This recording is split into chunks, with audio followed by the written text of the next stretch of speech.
Sí, hermanos, vamos a estar estudiando la continuación de la enseñanza acerca del trato de Dios con Israel en el pasado y estamos hablando del capítulo 9, ¿verdad? Y la semana pasada estuvimos hablando acerca de por qué Dios amó a Jacob y aborreció a Esaú, ¿no?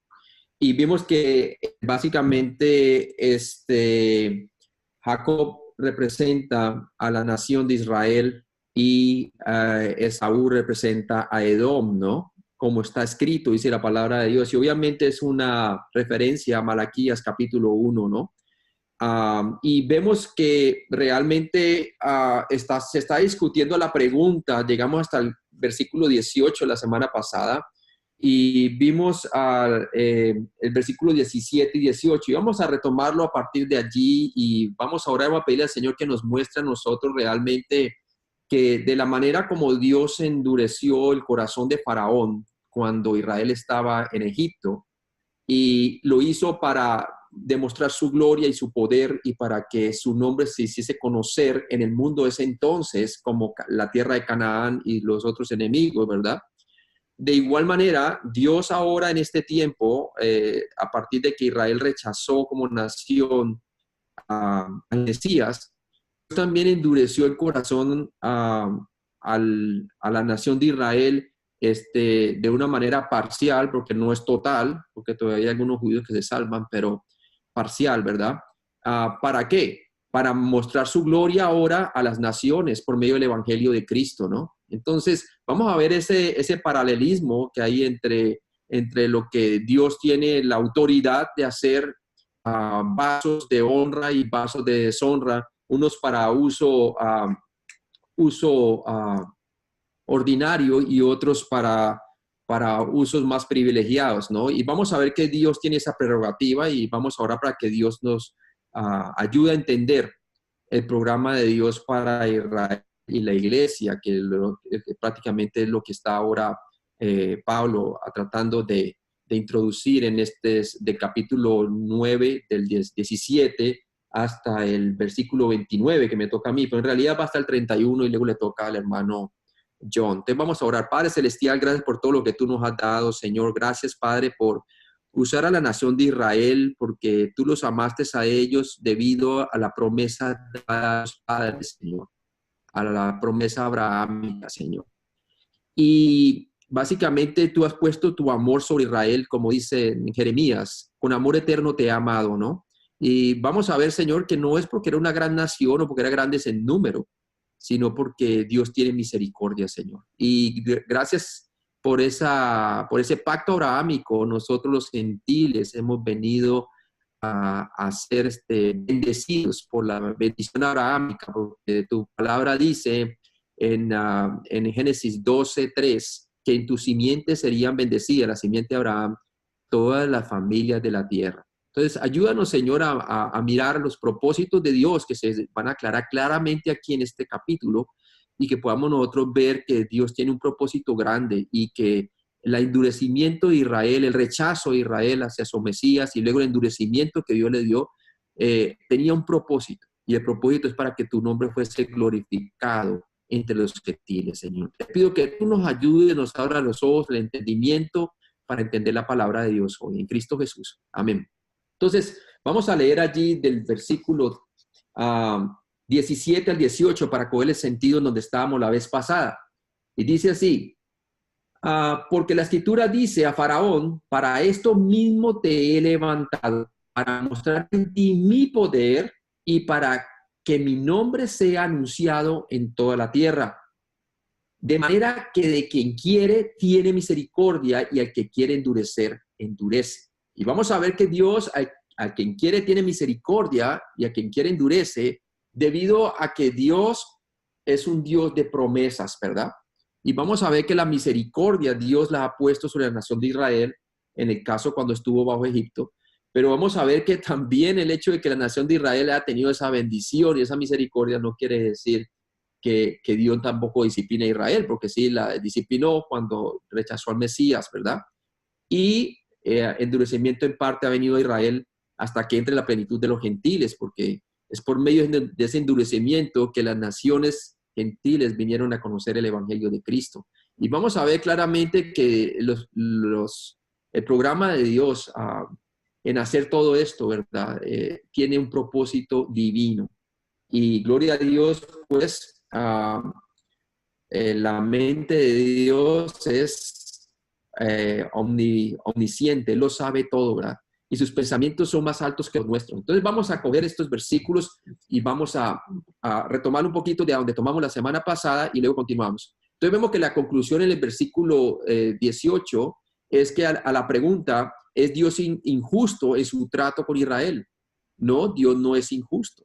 Y vamos a ver que no es injusto porque cuando Dios endurece, cuando se trata de la nación de Israel, Él no endurece según capricho, sino según su justicia. Primero, Israel rechazó a su Mesías y en incredulidad, y le adjudicaron a Jesús que echaba fuera demonios en el nombre del Cebú, el liderazgo de Israel. Y prácticamente a partir de allí es que vemos que Dios, por medio de Jesucristo, les comienza a endurecer el corazón y les comienza a hablar en parábolas para que se cumpla lo que dice Isaías, ¿verdad? Para que se endurezcan sus corazones y no se conviertan al Señor. Entonces vemos claramente que Dios obra según justicia, y el hecho de que Dios endurece el corazón a Israel en parte no quiere decir que Dios sea injusto, sino al contrario, está aplicándole perfecta justicia. Entonces, continuamos viendo a la vez pasada que Dios como Dios tiene el derecho soberano de ser misericordioso cuando Él quiere y para endurecer cuando Él quiera. Él tiene esa prerrogativa, ¿no? Entonces, es importante que nosotros tengamos eso presente, porque así es que obra Dios, ¿no? También vemos que Dios hizo endurecer el corazón de Faraón, pero solo después de que Faraón endureciere primero su corazón hacia Dios. Y eso es lo que quedamos la vez pasada. ¿Qué es lo que está haciendo Pablo aquí? Está trayendo un paralelismo entre el endurecimiento del corazón de Faraón, teniendo misericordia de Israel, y lo trae en paralelo en el estado presente de Israel hoy, que básicamente se endureció para que el evangelio fuese ya ahora glorificado a través de los gentiles por medio de la iglesia de Dios, ¿no? Entonces, es el paralelismo que trata Pablo de mostrar que él cuando quiere endurece y cuando quiere tiene misericordia, ¿no? Y si Dios tuvo misericordia con la nación de Israel fue por causa de la promesa dada a los padres, ¿no? De la promesa abrahámica. Entonces, eso es interesante que nosotros lo veamos. Y la vez pasada quedamos aquí, que Dios hizo endurecer el corazón de Faraón, pero solo después de que Faraón endureciera primero su corazón hacia Dios. ¿Por qué es importante eso? Porque el endurecimiento que Dios hace a los corazones de los hombres es según justicia. Y lo hace para revelar realmente los pensamientos perversos del que el hombre tiene hacia Dios, ¿no? Y eso fue lo que hizo con Faraón. Y vamos a ver en esta gráfica que las primeras veces endureció fue Faraón el corazón hacia ¿quién? Hacia el Dios de Moisés, ¿verdad? Hacia el Dios de Israel. Y luego es Dios quien endurece el corazón de Faraón. Entonces vemos esta gráfica en donde quedamos la vez pasada, o la íbamos a ver la vez pasada, pero no nos alcanzó el tiempo. Y hoy la vamos a ver, ¿verdad? Y es importante que nosotros veamos esta gráfica en este sentido. Vamos a ver aquí el corazón endurecido de Faraón. Y vamos a ver, en una columna tenemos la escritura, en otra tenemos la palabra en hebreo, y luego tenemos el tiempo de la conjugación de la palabra endurecer, ¿no? Y luego tenemos el agente, si fue Faraón o si fue Dios. Entonces, veamos así.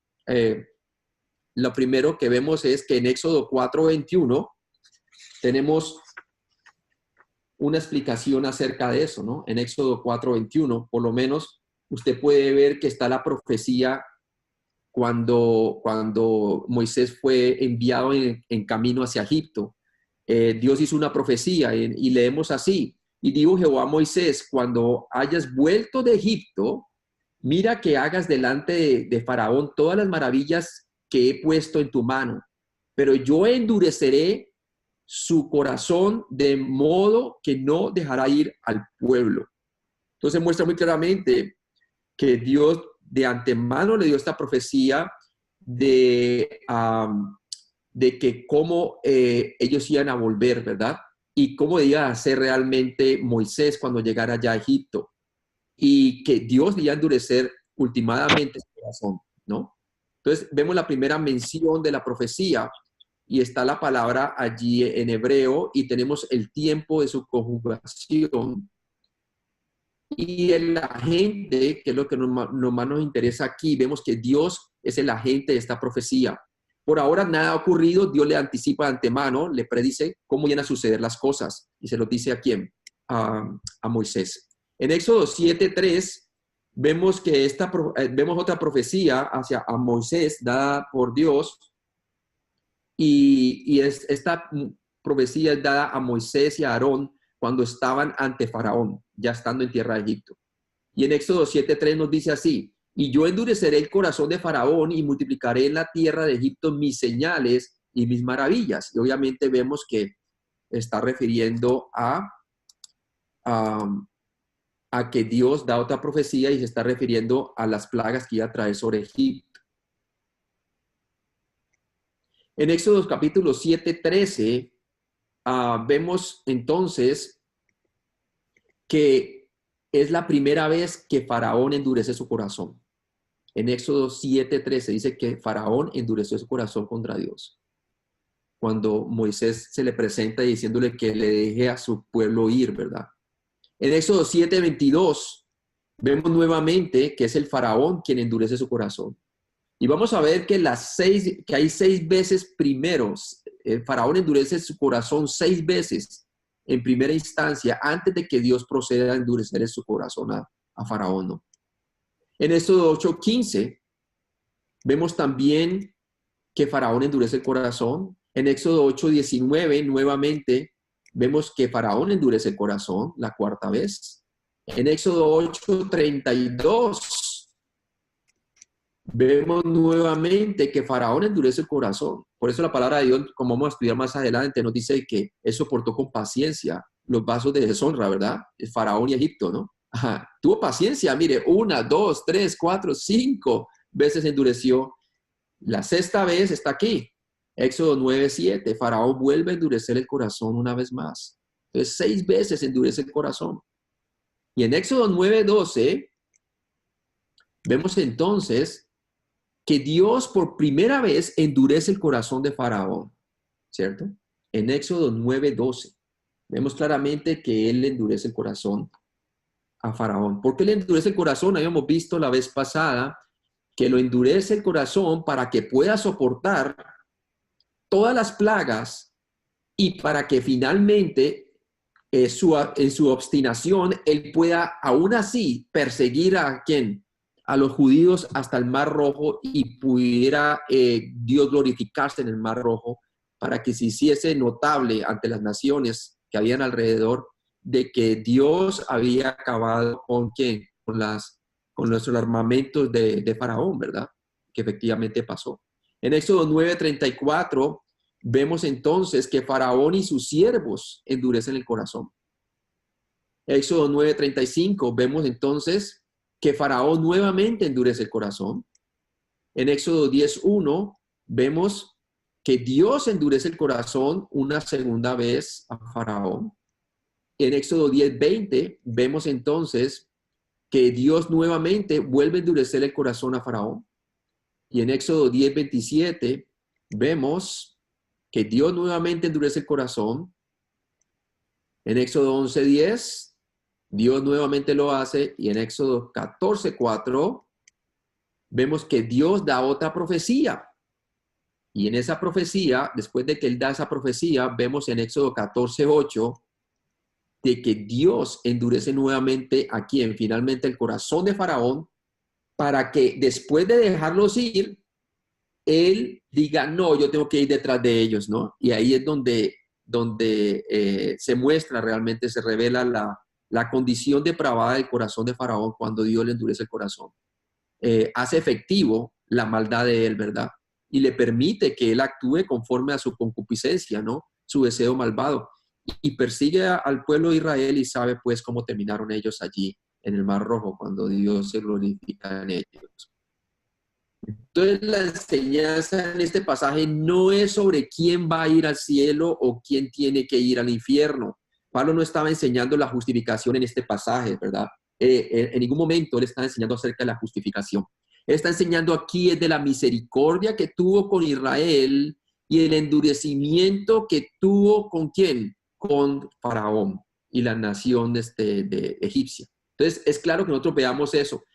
¿Por qué? Porque miren lo que dice Jeremías 31, del 2 al 4. Dice, así ha dicho Jehová, el pueblo que escapó de la espada halló gracia en el desierto. Cuando Israel iba en busca de reposo, Jehová se manifestó a mí hace mucho tiempo, diciendo, con amor eterno te he amado. ¿Por qué? Porque su amor va de acuerdo a la promesa abrahámica. Haré de ti una gran nación, ¿verdad? Por tanto, te prolongué mi misericordia. Aún te edificaré, dice, y serás edificada. Oh Virgen de Israel, todavía serás adornada con tus panderos y saldrás en alegres danzas. Y ese es Jeremías 31 del 2 al 4. Entonces, aquí no se habla de ningún momento acerca de que Dios endurece en cuanto a que la persona se pierde en el infierno y que Dios tiene misericordia con el creyente para que vaya para el cielo. No tiene que ver nada con la justificación, ¿sí? Es más, tiene que ver es con los procedimientos de Dios en cuanto a la nación de Israel, el trato de Dios con Israel, ¿en medio de qué? De la nación o del imperio egipcio. Vemos su misericordia, ¿verdad? Y si usted puede, después con su tiempo, puede leer del Salmo 136, en donde le acuerda a Israel que su misericordia para con Israel es para siempre, ¿no? Para siempre su misericordia, ¿no? Y lo puede leer usted por su cuenta. Es muy bonito eso porque era un salmo que los judíos lo cantaban o lo decían una y otra vez, acordándose de la misericordia del Señor, que son para siempre con su nación Israel. Ahora, si usted quiere ver un pasaje que de acuerdo al contexto esté hablando acerca de la justificación o la salvación, lo podemos encontrar en Romanos 11, del 28 al 32. Ahí sí está hablando de la justificación y del evangelio, porque dice así: así que en cuanto al evangelio, este es Romanos 11, del 28 al 32, son enemigos por causa de vosotros, pero en cuanto a la elección, son amados por causa de los padres. Ahí vemos claramente que Pablo está diciendo por qué Israel es amada, y es por causa de la promesa incondicional de quién, de los padres, que Dios dio a los padres, ¿verdad? Que era un pacto unilateral, como lo vimos la vez pasada. Dice, porque irrevocables son los dones, los regalos de Dios y el llamamiento de Dios, ¿cierto? También dice la palabra de Dios que de Egipto llamé a mi hijo, hablando de quién, de Israel. Pues como vosotros también en otro tiempo erais desobedientes a Dios, hablando de los gentiles, pero ahora habéis alcanzado misericordia por la desobediencia de ellos, hablando de Israel, por su incredulidad. Así también estos ahora han sido desobedientes, hablando de Israel, para que por la misericordia concedida a vosotros, ellos también alcancen misericordia, porque sabemos que un día todo Israel será salvo durante la futura tribulación mundial. Ahora, ¿qué dice lo último? Romanos 11:32. Porque Dios sujetó a todos en desobediencia, según el contexto, tanto a judíos como gentiles, para tener misericordia ¿de qué? De todos. Entonces, cuando se está hablando de la justificación, de la salvación, Dios muestra claramente que tiene misericordia con toda la humanidad, a todos los colocó bajo desobediencia, para tener misericordia de todos. Ahora, si está hablando en cuanto a los propósitos de Dios con Israel, en cómo Él trata con Israel y trató también con Faraón, Él tiene la prerrogativa de tener misericordia con el que tenga misericordia, como se lo mostró en Éxodo capítulo 33 a Moisés, ¿verdad? Tendré misericordia de que yo tenga misericordia. Y endureceré al que quiera endurecer. ¿Para qué? Para que sus propósitos se lleven a cabo. Era necesario que Dios endureciera el corazón de Faraón para que pudiera soportar todas las plagas y finalmente estuviera en esa obstinación de ¿qué? De seguir al pueblo de Israel y tratar de detenerlos en el Mar Rojo. ¿Para qué? Para que su nombre fuese glorificado cerrando el Mar Rojo sobre ellos. Y así fue que fue conocido en tierra de Canaán, como vimos la vez pasada, acerca del Dios de Israel, con Rahab la prostituta, cuando ella había creído ya cuando los espías llegaron y los protegió. Entonces vemos claramente que el temor del Dios de Israel ya estaba sobre Canaán, porque ella habló también de parte de su pueblo. El problema es que muchos de ellos no creían, pero tenían temor que fueran a terminar como le pasó a Faraón en el Mar Rojo. Ahora, en este pasaje, en el pasaje que estamos viendo, de que al que quiere endurece y al que quiere tener misericordia, Pablo explicó claramente, que Dios era justo en su trato con Israel, ya que él estaba actuando en perfecto acuerdo con sus palabras, tal como se expresan en Éxodo 33:19. ¿Qué nos dice Éxodo 33:19? Vamos allí. Nos dice lo siguiente. Dice así: y le respondió, yo haré pasar todo mi bien delante de tu rostro y proclamaré el nombre de Jehová delante de ti, le dice a Moisés. Y tendré misericordia del que tendré misericordia y seré clemente para con el que sea clemente. Y este Dios, viendo que su pueblo se había ido tras la idolatría, después de todo lo que pasó con Moisés cuando bajó con los mandamientos y todo eso, ¿verdad? Pero Dios, debido a la promesa dada a los padres, que es incondicional, siguió teniendo misericordia y clemencia. ¿Para qué? Para con la nación de Israel. Y Dios tiene esa prerrogativa para hacerlo como Él quiera. ¿Por qué? Porque así Él está actuando conforme a su promesa. Conforme a su promesa.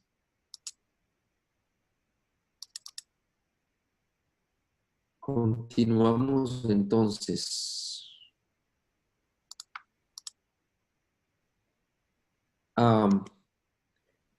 Ahora, la pregunta que nos viene es esta. ¿Tenía Dios el derecho de endurecer los corazones de los hijos de Israel, quienes ya habían endurecido sus corazones hacia Él? Y la respuesta es sí, lo hizo.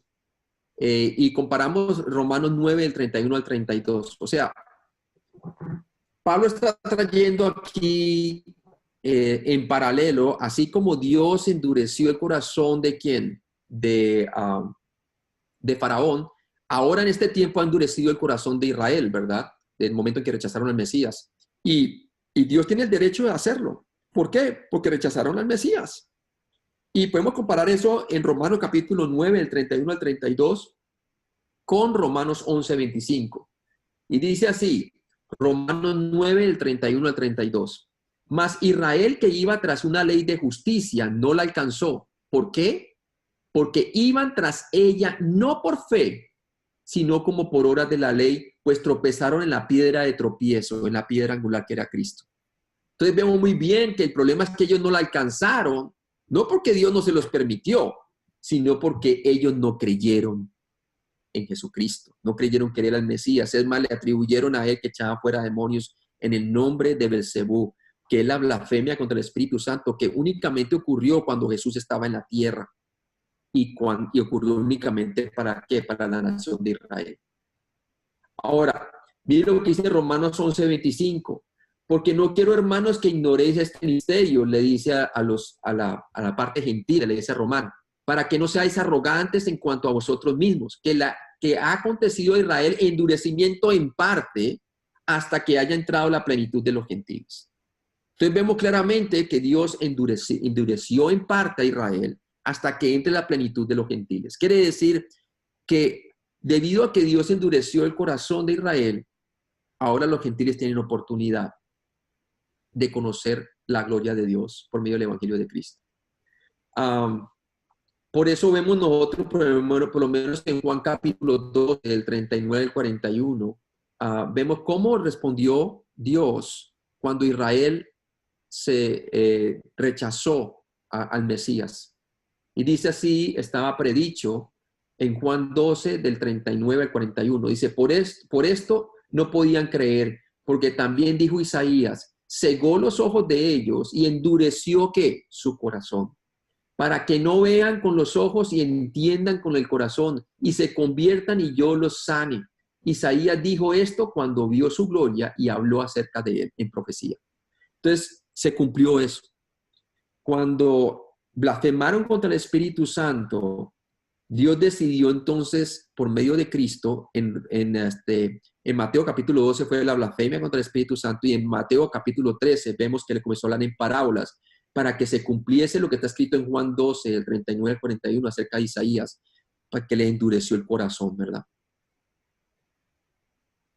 Ahora, la pregunta es esta: ¿es justo Dios al dejar a un lado o endurecer a Israel por un tiempo y mostrar misericordia a los gentiles? ¿Es Dios justo si ahora obra principalmente a través de la iglesia? Si Dios puede hacer legítimamente esto, ya que Él es libre de mostrar misericordia donde quiera que Él elija. El hecho de que Israel despreció la misericordia de Dios y despreció a su Mesías no quiere decir que el plan de Dios fue frustrado. No, ahora Dios iba a tener misericordia, le iba a provocar a celos con un pueblo que no era su pueblo. Y eso es exactamente lo que ocurrió. Y lo vemos claramente en Isaías capítulo 65. Vamos allí, Isaías 65 del 1 al 3. Y también Pablo lo refiere en Romanos 10 del 20 al 21. Pero leamos Isaías 65, directamente a la profecía, de versículo 1 al 3. Y dice así: fui buscado por los que no preguntaban por mí, hablando de los gentiles. Fui hallado por los que no me buscaban. Dije a gente que no invocaba mi nombre, hablando de los gentiles: heme aquí, heme aquí. Extendí mis manos todo el día a pueblo rebelde, hablando de la nación de Israel, el cual anda por camino no bueno, en pos de sus pensamientos, pueblo que en mi rostro me provocó de continuo a ira. ¿Sí? Era un pueblo contradictorio, ¿verdad? Pueblo contradictorio, como lo dice, un pueblo rebelde y contradictorio, como dice Romanos 10 del 20 al 21, que habla de la misma profecía. Entonces, Dios es justo en hacer lo que hizo, porque su endurecimiento fue conforme a justicia. Romanos 9, del 19 al 29, vemos entonces que Pablo defendió el derecho de Dios para elegir a quien va a usar y no usar en el avance de su plan eterno. El hecho de que cuando vino Jesús por primera vez, la gran mayoría de los hijos de Israel estaban en incredulidad y no creyeron en el Mesías, no quiere decir que el plan de Dios se iba a frustrar. Dios ahora elegiría otra entidad diferente, estamos hablando la iglesia, ¿verdad? Para llevar su gloria. Si Israel decidió esconder su luz en un almud, y se fue como por obras de la ley en lugar de la fe en Jesucristo, entonces ahora Dios utilizaría a pueblo que no era su pueblo y se haría conocer a otros pueblos. ¿Para qué? Para provocar a celos a la nación de Israel. Entonces, vemos claramente en Romanos 9, el 19 al 29, eso es lo que vamos a estar tocando ahora, cómo Pablo defiende este derecho de Israel para elegir a quién va a usar y no usar en el avance de su plan eterno. Entonces, aquí está hablando del uso de Israel y de la iglesia. Y vamos a ver cómo vamos a resolver esto por medio de una pregunta. Y la primera pregunta que podemos hacer es esta: ¿por qué Dios necesita endurecer a alguien si todas las personas son por naturaleza hijos de ira y muertos en sus delitos y pecados, como dice Efesios 2, del 1 al 3? De verdad, el faraón ya estaba perdido.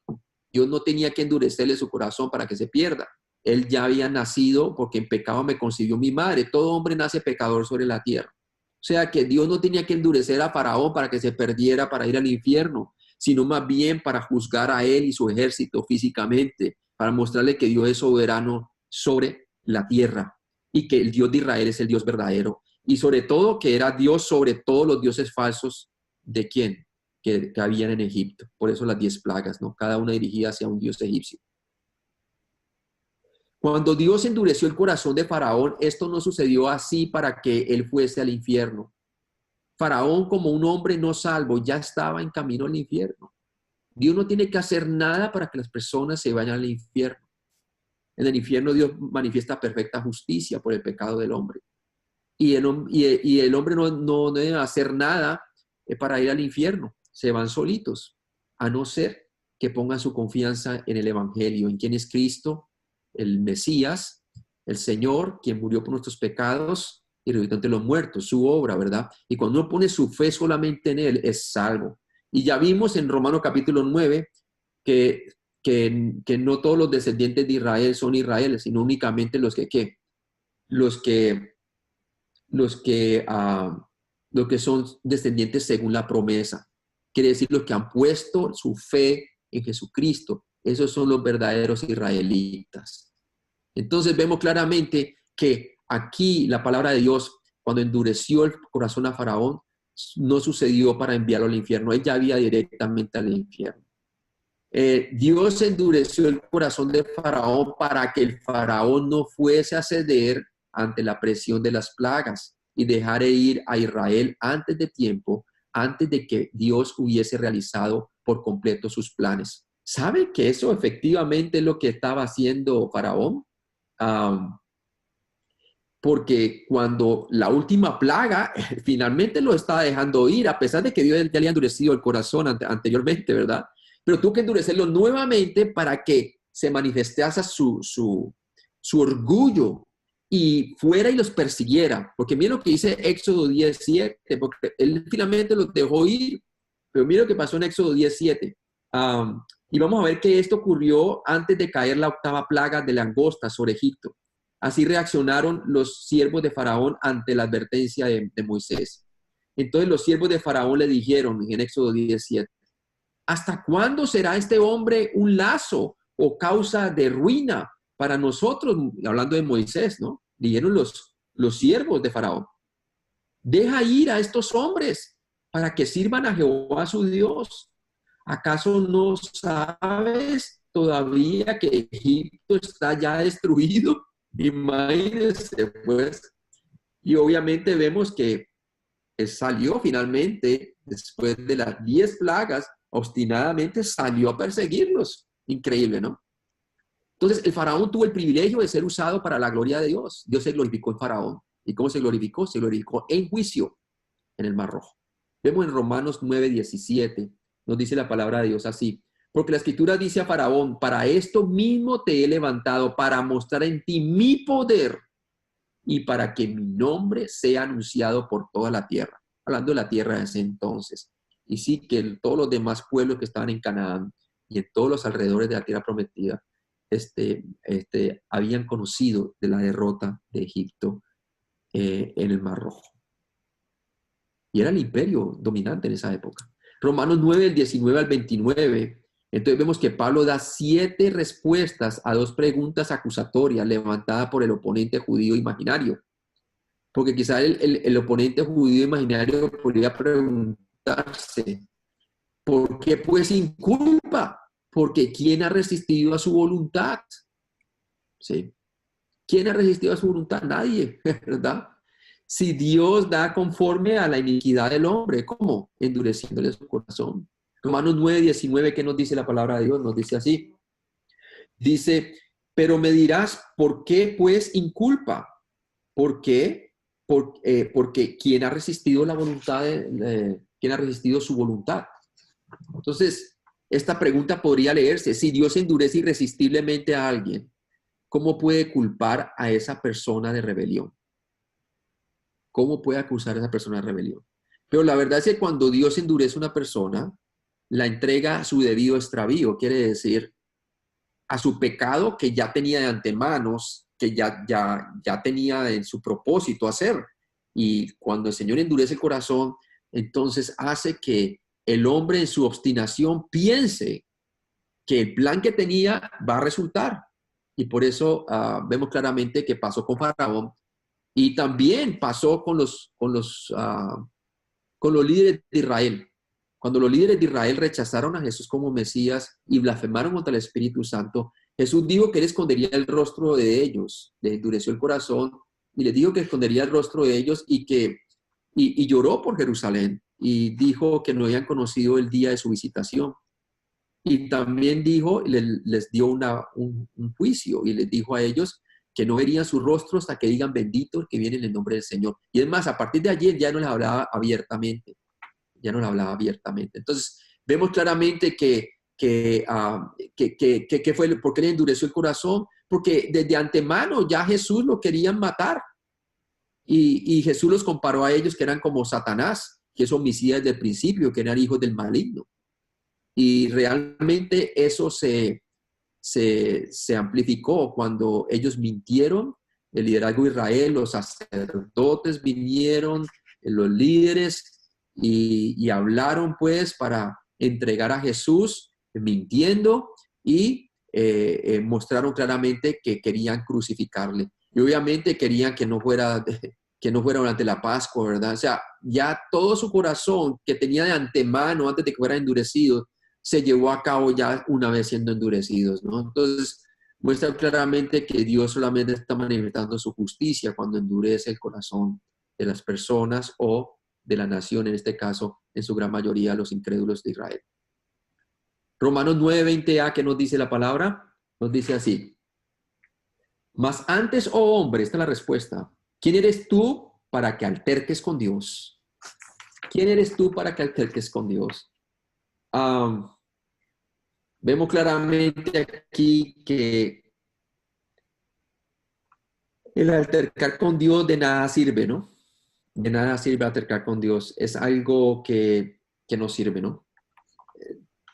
¿Cómo puede la vasija de barro, como vamos a ver más tarde, decir por qué me hiciste así, ¿no? A su alfarero. El alfarero tiene potestad sobre la vasija de barro. Entonces, vemos en Job, capítulo 38:4, dice lo siguiente: ¿dónde estabas tú cuando yo fundaba la tierra? Házmelo saber si tienes inteligencia. O sea, si el hombre, aún se le puede preguntar a Adán, ¿dónde estabas tú cuando yo creaba la tierra? Él tampoco te puede decir porque él fue creado en el día sexto. Entonces, ¿quién es el hombre para cuestionar a Dios? Tremendo, ¿no? Ahora, Job 40, del 1 al 2, dice: además respondió Jehová a Job y dijo: ¿es sabiduría contender con el omnipotente? El que disputa con Dios, responda a esto, ¿verdad? Es inútil contender con el omnipotente, que es Dios Todopoderoso. Pero Romanos 9:20b nos dice así: ¿dirá acaso el objeto modelado al que lo modela, por qué me hiciste así? ¿Podrá decirle el faraón, por qué me hiciste así? ¿No? De ninguna manera. Él fue responsable por su pecado. Y cuando Dios le respondió, vimos en la gráfica que primero él endureció su corazón ante el Dios de Israel 6 veces. Y después Dios le endureció el corazón por primera vez y luego otras veces. ¿Como en respuesta a qué? Al endurecimiento de Faraón. Lo mismo la nación de Israel. Primero ellos endurecieron sus corazones. Jesús dijo: y no queréis venir a mí para que tengáis vida. Eran incrédulos, no querían creer en él. Y fuera de eso blasfemaron contra el Espíritu Santo. Entonces, muestra claramente que Dios endurece según justicia. Y él tiene el derecho de decidir cómo hacer con sus vasos, ¿verdad? Entonces vemos aquí la segunda respuesta en el 9:20b, como lo vemos allí. ¿Dirá acaso el objeto modelado al que lo modela, por qué me hiciste así?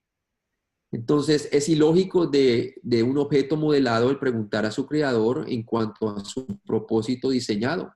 Solo el creador tiene el derecho de decidir qué va a hacer con su creación. Dios tenía un propósito en hacer todo esto, y era que su nombre, ya lo vimos, que su nombre fuera glorificado en toda la tierra y demostrar su poder.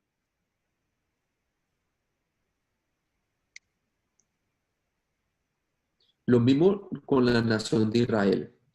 Respuesta 9, del 9:21. Vemos la tercera respuesta.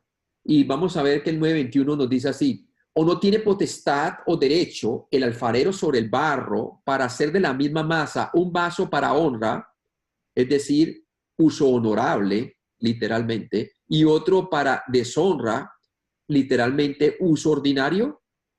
Claro que él tiene potestad de eso. Así como el alfarero tiene una vajilla que hace a partir de sus vasos de barro, ¿Para qué? Para servicios honorables o para cenas elegantes, y otra para uso ordinario y diario.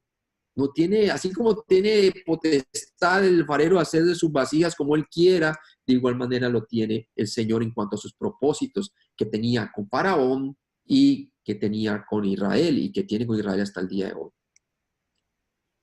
Él puede elegir entre hacer un vaso para uso honorable, es decir, un hermoso jarrón ornamental, o puede hacer un vaso para uso doméstico común o ordinario, es decir, una olla de cocina. Puesto que él es el alfarero, tiene la prerrogativa de decidir para qué será el uso del vaso que él crea. En este caso, en el caso de Faraón, vamos a ver que lo hizo ¿para qué? Para destrucción. ¿Sí? ¿Y para qué lo hizo para destrucción? Para demostrar su poder. Y eso ocurrió en el Mar Rojo, claramente, ¿no? Ahora, ¿qué pasó con la nación de Israel cuando rechazaron al Mesías? Jesús hizo unas predicciones que ocurrieron a esa generación. Jesús dijo que no pasaría esta generación hasta que todo esto aconteciera, hablando de la destrucción del templo, hablando de que serían perseguidos y muchos morirían cuando fue destruido el templo, y así sucedió en el año 70. ¿Por qué? Porque no conocieron el día de su visitación. Les digo que iban a ser esparcidos por todas las naciones. Entonces, todo esto ocurrió, hermano. ¿Por qué? Porque en este caso, Israel fue el vaso de ¿qué? Que estaba destinado para destrucción por causa de su incredulidad. Obviamente estoy hablando del Israel incrédulo, ¿no? Ahora, vemos aquí que puesto que él es el alfarero, tiene la prerrogativa de decidir para qué será el uso del vaso que él crea. Por lo menos usted tiene en Deuteronomio capítulo 7, y leemos del versículo 6 al 9 lo siguiente: porque tú eres pueblo santo para Jehová tu Dios. Y este es el propósito por el cual Dios escogió a Jacob, la nación de Israel, hablando de la nación de Israel, por la promesa hecha a los padres, a Abraham, ¿verdad? Y dice aquí, porque tú eres pueblo santo para Jehová tu Dios. Jehová tu Dios te ha escogido para hacerle un pueblo especial. Para eso lo escogió. Más que todos los pueblos que están sobre la tierra. No por ser vosotros más que todos los pueblos os ha querido Jehová y os ha escogido. Mas vosotros erais el más insignificante de todos los pueblos, sino por cuanto Jehová os amó y quiso guardar el juramento que juró a vuestros padres. Ahí está la razón por la cual tuvo misericordia con la nación bajo Egipto. Y dice aquí, os ha sacado Jehová con mano poderosa y os ha rescatado de servidumbre, de la mano de Faraón, rey de Egipto. ¿Por qué? Por el juramento que le hizo a Abraham. Acuérdense del pacto abrahámico que estuvimos hablando, que era unilateral. Él fue el que pasó como antorcha de fuego por en medio del sacrificio, mostrando de que dependía de qué, de la promesa de Dios y no de la fidelidad de Israel. Dice, conoce pues que Jehová tu Dios es Dios fiel, que guarda el pacto, hablando del pacto abrahámico, y la misericordia a los que le aman y guardan sus mandamientos hasta 1000 generaciones. Deuteronomio 7, del 6 al 9. El hecho de que Dios aún tenga misericordia con el Israel incrédulo de hoy es por causa de la promesa hecha a los padres. Dios es fiel. Romanos 9:22, ¿qué nos dice la palabra de Dios? Vemos la cuarta respuesta a la pregunta, ¿verdad? Romanos 9:22 nos dice así: y que si Dios, queriendo mostrar su ira y hacer notorio su poder, soportó con mucha paciencia los vasos de ira preparados para destrucción. Entonces, vemos claramente que esto responde, esta es la cuarta respuesta a la pregunta: ¿está bien que Dios soporte a los vasos de ira preparados para destrucción? Y la respuesta es sí, por supuesto, por supuesto. Mire, ¿cuánto soportó a quién? A Faraón. Soportó que endureciera su corazón 6 veces primero antes de que Dios hubiese procedido, ¿verdad? Lo soportó por mucho tiempo. ¿Por qué? Porque Dios así lo quiso, para demostrar su poder y su gloria.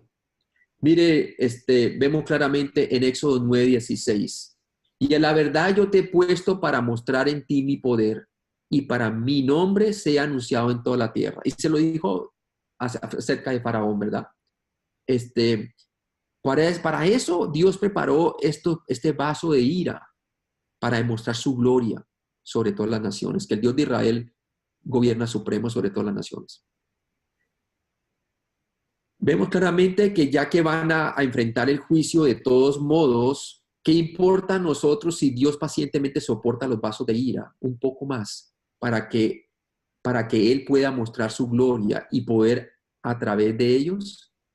O sea, es verdad, para Dios el ser paciente soportando los vasos de ira, ¿por qué lo soportó? Bueno, para darle también tiempo a Israel para prepararse, preparar la Pascua, hacer todas estas cosas para poder salir, ¿verdad? Para que ellos se santificaran o se apartaran hacia Dios. Y vemos que toda la nación creyó, ninguno pereció, todos se colocaron bajo los dinteles en sus casas voluntariamente.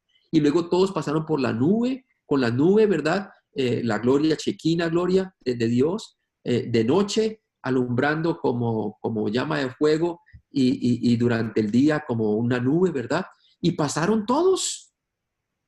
Entonces muestra muy claramente que Dios manifestó su poder y todas las carrozas de Faraón, todos murieron allí, ¿verdad? En el Mar Rojo. Entonces, él demostró su ira, destruyendo las carrozas egipcias. Entonces, lo vemos claramente que la razón por la cual Dios lo hizo y lo preparó para la destrucción eh, es para mostrar en él, en el Faraón, su poder y para que su nombre fuese anunciado por toda la tierra desde entonces. Entonces, los vasos de ira preparados para destrucción hablan de una nación bajo la amenaza de la destrucción inminente. En este caso fue Egipto, ¿verdad?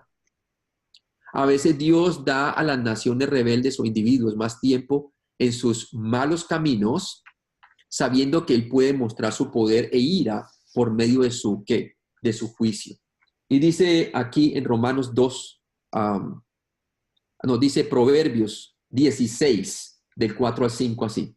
Todas las cosas ha hecho Jehová para sí mismo, y aún al impío, en este caso Faraón, para el día malo.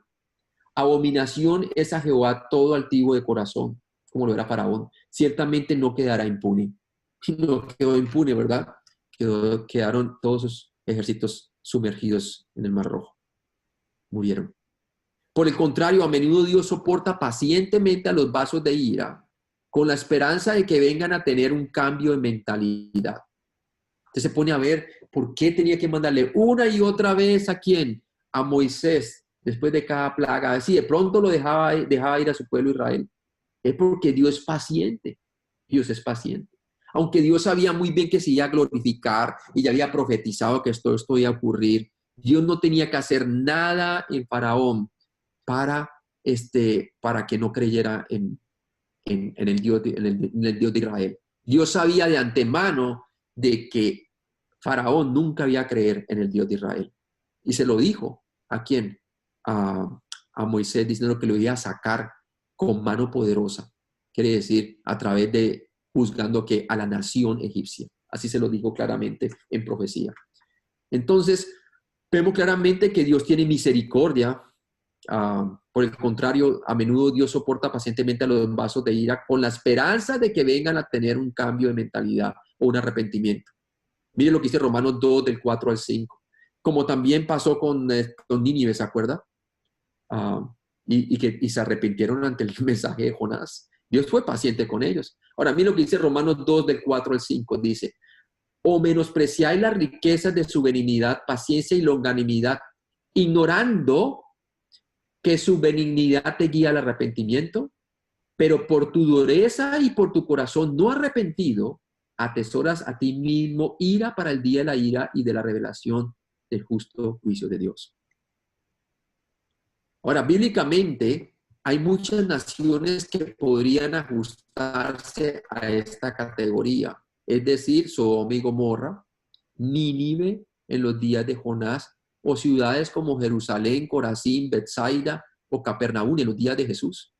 Es más, Jesús, cuando su nación rechazó al Mesías, los líderes rechazaron al Mesías, Jesús proclamó en Mateo 11, del 20 al 24, estas profecías, ¿verdad? Y vemos claramente que, como dice la Escritura, vamos allí en Mateo 11, del 20 al 24, nos dice así. Dice: ay de ti, Corazín, ay de ti, Betsaida, porque si en Tiro y en Sidón se hubieran hecho los milagros que han sido hechos en vosotras, tiempo ha que se hubieran arrepentido en silicio y en ceniza. O sea, que Jesús está comparando que la nación de Israel, al rechazar al Mesías, rechazando sus milagros y no creyendo en que él era el Mesías, el juicio para la nación de Israel iba a ser más grande, a esa nación, Israel incrédula, obviamente, iba a ser más grande que ¿quién? Que el juicio que traería sobre Tiro y Sidón. Porque si todas esas obras se hubieran hecho durante el tiempo de Tiro y Sidón, ellos se hubieran arrepentido.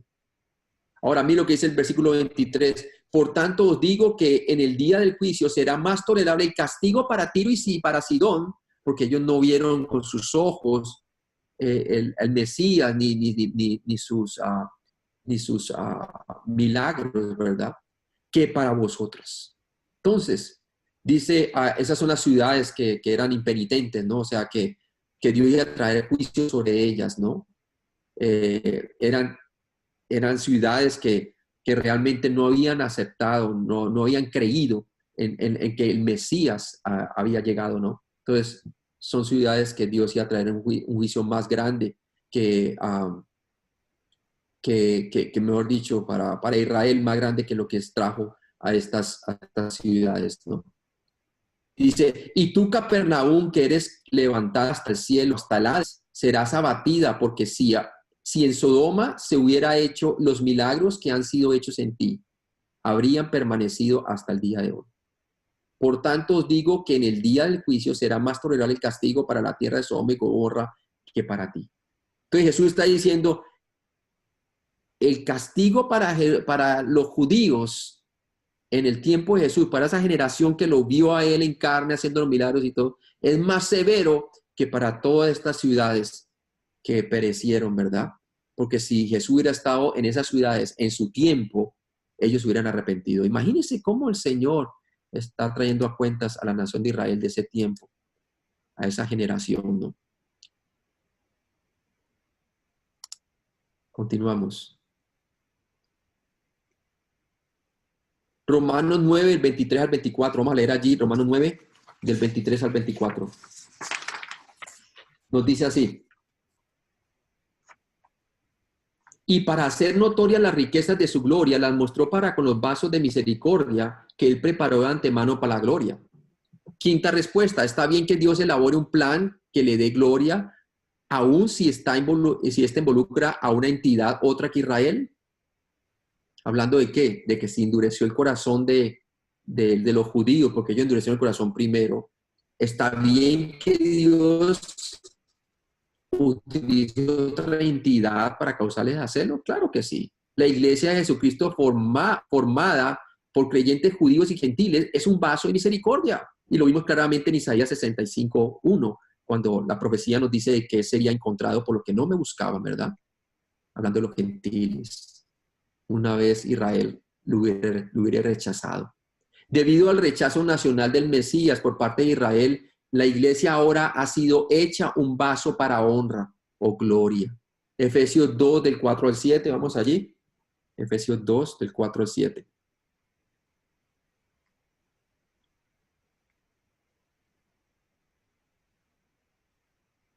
Efesios 2, del 4 al 7.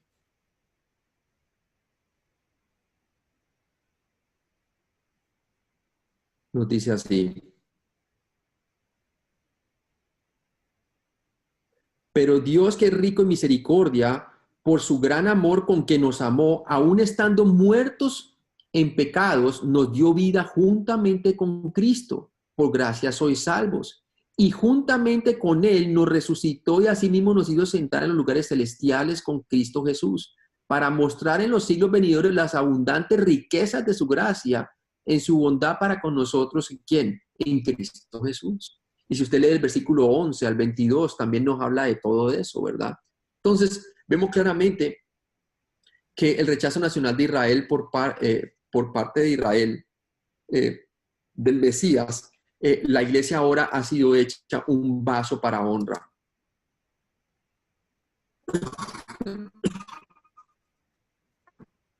Y Israel ahora está siendo que enjuiciada, ¿verdad? Por causa del rechazo de sus Mesías.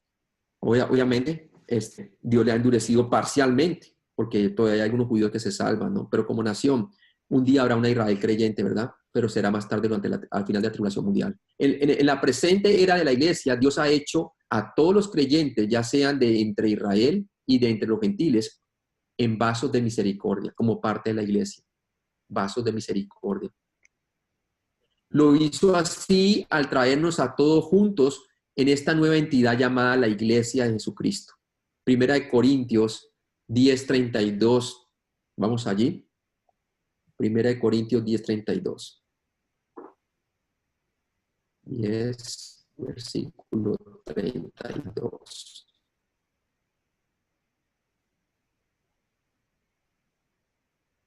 Nos dice: como también yo en todas las cosas agrado a todos, no procurando mi propio beneficio, sino el de muchos. 1 Corintios 10:32. Oh, aquí está, perdón. No seáis tropiezo, este es Pablo hablándole a los corintios, a la iglesia en Corintio. No seáis tropiezo,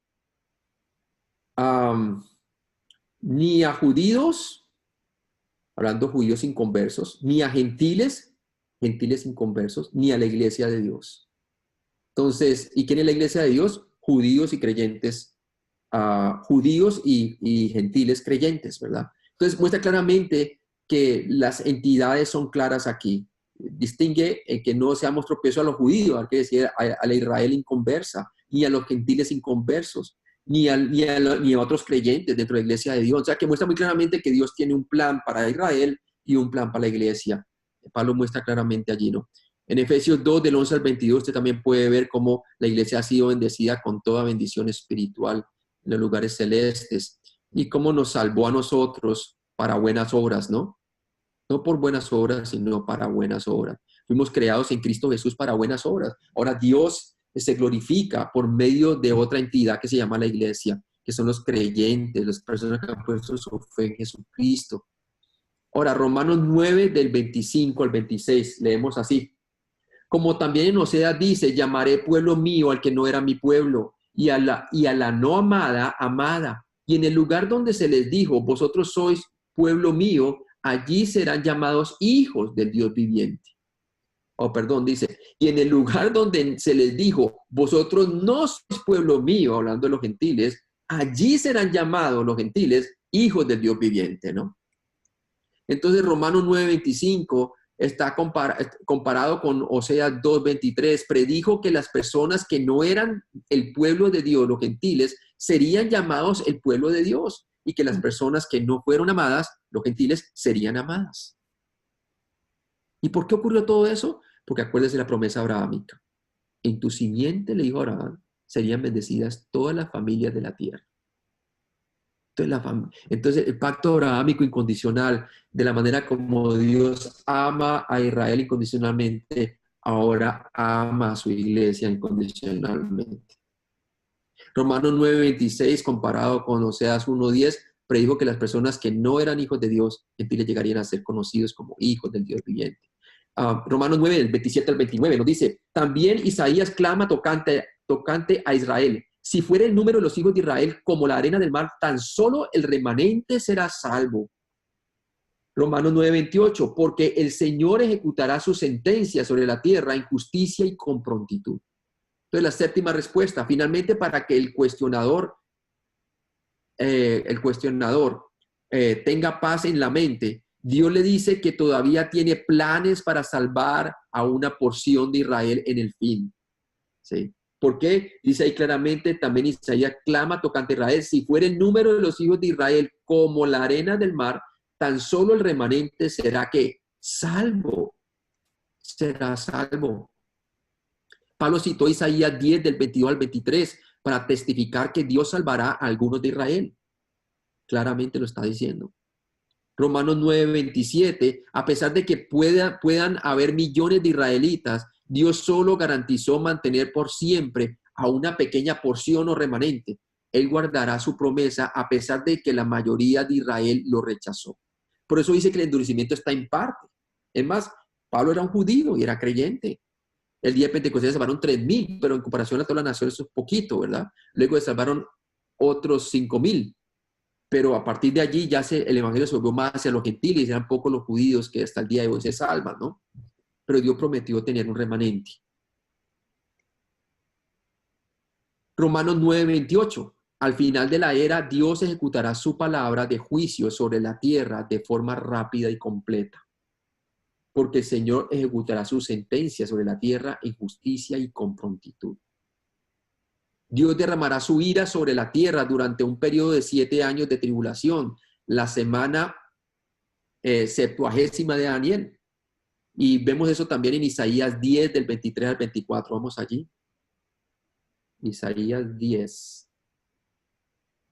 Profeta Isaías. Isaías 10, versículo 23b al 24. Dice así. Pues el Señor Jehová de los ejércitos hará consumación ya determinada en medio de la tierra. Por tanto, el Señor Jehová de los ejércitos dice así: pueblo mío, morador de Sión, no temas de Asiria. Con vara te herirá y contra ti alzará su palo a la manera de Egipto. Entonces vemos claramente de que el Señor va a ¿qué? A juzgar las naciones. Y vemos claramente, sobre todo en el versículo 23, que hará consumación ya determinada en medio de la tierra. Quiere decir, durante la semana 70 va a disciplinar las naciones, a todas las que estuvieron de acuerdo con dividir su tierra, dice la palabra de Dios, y con dispersarlos sobre toda la tierra. Y sabemos que por casi dos milenios estuvieron que Israel estuvo dispersa sobre toda la tierra, y todavía. Entonces vemos claramente que Dios va a juzgar la tierra. Y lo dice en Joel. Vamos a Joel capítulo 3, por favor. Joel capítulo 3. Y vamos a leerlo allí en el versículo 1. Joel capítulo 3, versículo 1 en adelante. Dice: porque he aquí que en aquellos días y en aquel tiempo en que haré volver la cautividad de Judá y de Jerusalén, reuniré a todas las naciones y las haré descender al valle de Josafat para batalla Armagedón. Y allí entraré en juicio con ellas a causa de mi pueblo y de Israel mi heredad, a quien ellas esparcieron entre las naciones y repartieron mi tierra. O sea que él no está de acuerdo con que se reparta la tierra de Israel. Eso de 2 estados en Israel, uno palestino y uno judío, Dios no está de acuerdo con eso. Dios va a juzgar a las naciones por eso. La profecía indica que Dios ejecuta y que al final ese juicio de 7 años, un remanente de la nación de Israel creerá en el Señor Jesús y será salvo. Como dice Daniel 9, 24, 27, usted lo puede leer, que habla de las 70 semanas de Daniel y lo que ocurrirá cuando el anticristo rompa su pacto. Perseguirá a todas las naciones, a todos los judíos creyentes, y vemos cómo el Señor hace justicia sobre ellos. También lo que leímos en Joel capítulo 3 del 1 al 2 lo puede ver, y también Joel 2 del 30 al 32. Vamos allí. Joel 2 del 30 al 32.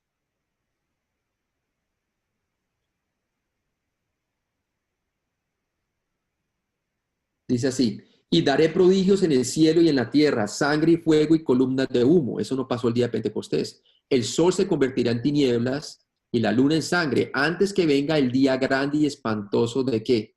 De Jehová. Entonces muestra muy día que ese va a ser cuando Jesús, durante la tribulación mundial, el día de Jehová empieza cuando el anticristo hace el pacto de 7 años y termina con el milenio. El tiempo de oscuridad de juicio sobre Israel durante la tribulación mundial, y tiempo de restauración de Israel y de las naciones creyentes que entren al milenio como tiempo de día, ¿no? De acuerdo a la profecía bíblica. Lo puede ver usted también en el discurso del Monte de los Olivos, Mateo 24 al 25, y ve el juicio que cae sobre la tierra, ¿verdad? De la gran tribulación y todo lo que ocurrirá. Y Apocalipsis 6, del 6 al 19 también lo habla. Romanos 9, 29, aquí ya terminamos con este. Dice, y como antes dijo Isaías, si el Señor de los ejércitos no nos hubiera dejado descendencia, como Sodoma habríamos venido a ser y a Gomorra seríamos semejantes. Isaías predijo correctamente que Dios salvaría a un remanente, puesto que Dios cumplió esa profecía en los días de Isaías, podemos estar seguros de que Él la cumplirá también, preservando un remanente judío al final de la tribulación. Y así va a suceder, ¿no? Pablo citó Isaías 1:9, una profecía que predijo que Israel no sería completamente destruido. Vamos allí, Isaías 1:9. Isaías 1, en el versículo 9. Si Jehová de los ejércitos no nos hubiera dejado un resto pequeño como Sodoma, fuéramos y semejantes a Gomorra. Y también lo ve usted ahí en Isaías 1, versículo 7 al versículo 9 completo, ¿no?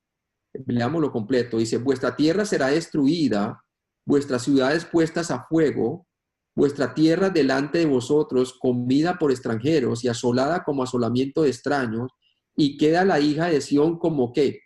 Como enramada en viña y como cabaña en melonar, como ciudad asolada. Si Jehová de los ejércitos no nos hubiese dejado un resto pequeño como Sodoma, fuéramos y semejantes a Gomorra.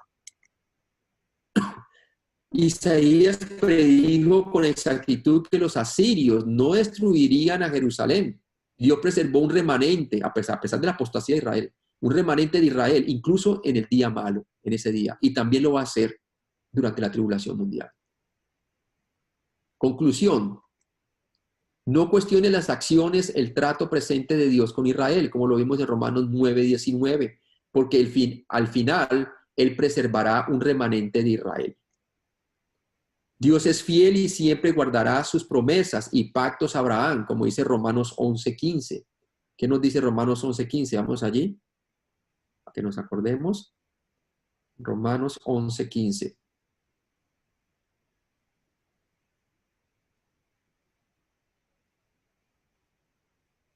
Dice su palabra así el Señor.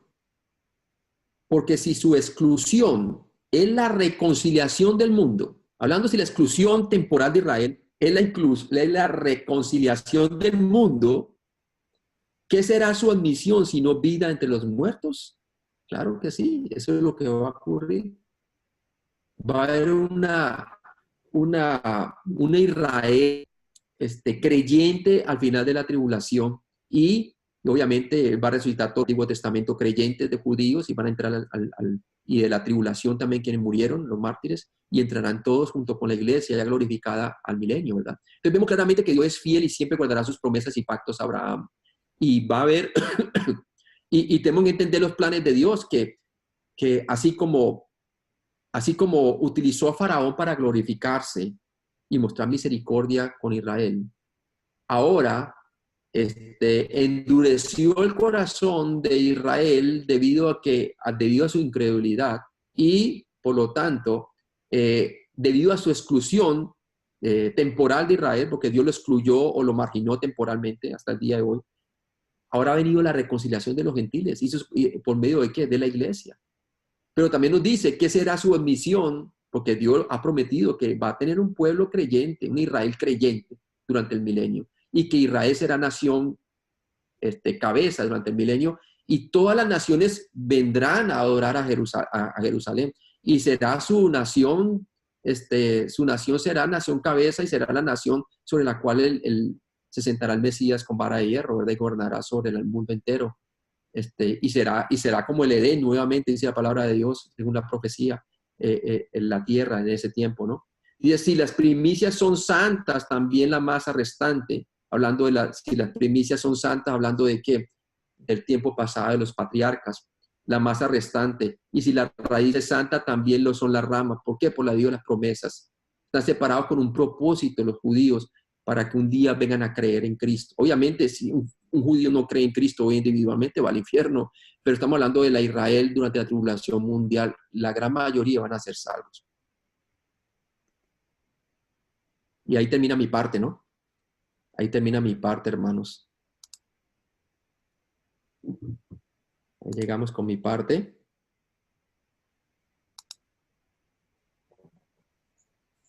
Permítame oro y empezamos con las preguntas, ¿ok? ¿Está bien? Ok. Padre Celestial, gracias por este día, Señor. Gracias porque tú tienes un programa para Israel y un programa para la iglesia. Y no se pueden mezclar el uno para el otro. Ambas tienen el mismo Mesías y tienen y ambos deben de creer en el mismo Mesías para ser salvos. Pero bien que la exclusión de Israel es temporal y ya entendemos el propósito de Dios, que Dios se glorifica a través de la iglesia y porque nos ha llamado a pueblo que no éramos tu pueblo, porque por la promesa de Abraham que en tu simiente serían bendecidas todas las familias de la tierra. Gracias por eso, Señor.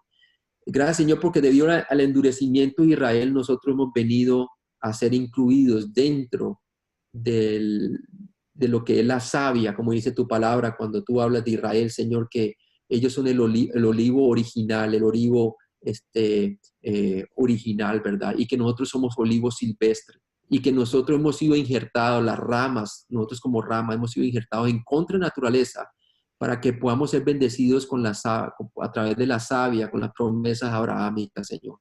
Gracias, Señor. Te pido por la nación de Israel, Señor, porque nosotros le debemos mucho a ellos. A ellos se les encomendó los oráculos de Dios. A través de ellos vino el Mesías. Y a través de ellos hemos sido bendecidos, porque a través de la promesa abrahámica en que nosotros hemos venido a conocer a Cristo, por medio de la fe que tuvo también Abraham en Cristo. La misma fe tenemos nosotros en Él, Señor, en su obra consumada en la cruz, Padre. Te pido por la nación de Israel, Señor, para que vengan a salvación, Señor, y para que haya paz en Israel. Y cuando proclamamos por la paz de Israel, realmente estamos llamando a que el Mesías venga para que les pueda traer la paz permanente, Señor, que tanto necesitan, Señor, y para que Israel venga a ser salvo. Gracias, Padre, por esta enseñanza en Cristo Jesús. Amén.